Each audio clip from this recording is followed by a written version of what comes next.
Hello guys, welcome back again to Bami's Kitchen. Today I will be showing you how to make this yummy gizzard kebab.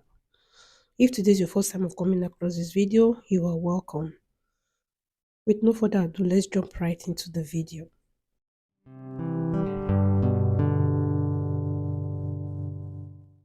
In here, I have my groundnut oil, onions, tomatoes, cooked and fried gizzard, yellow bell pepper, fresh spicy pepper, Maggi and salt.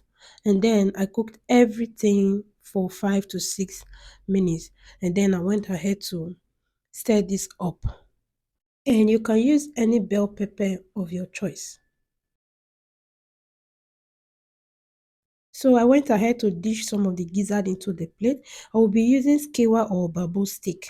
Now, at this point, I will be putting the gizzard and the yellow bell pepper on the skewer. First, I will take one of the gizzard, place it on the skewer, then followed by the yellow bell pepper. As I said before, you can use any bell pepper of your choice. And then I will continue until the skewer is full. And now that I'm done arranging both the gizzard and the bell pepper on the bamboo stick, our gizzard kebab is ready to be devoured. Guys, this was so yummy and delicious. Will you be giving this a try? And please don't forget to subscribe, like, share, and follow for more delicious and mouth-watering recipe. Thank you guys for watching. See you in my next video. Bye.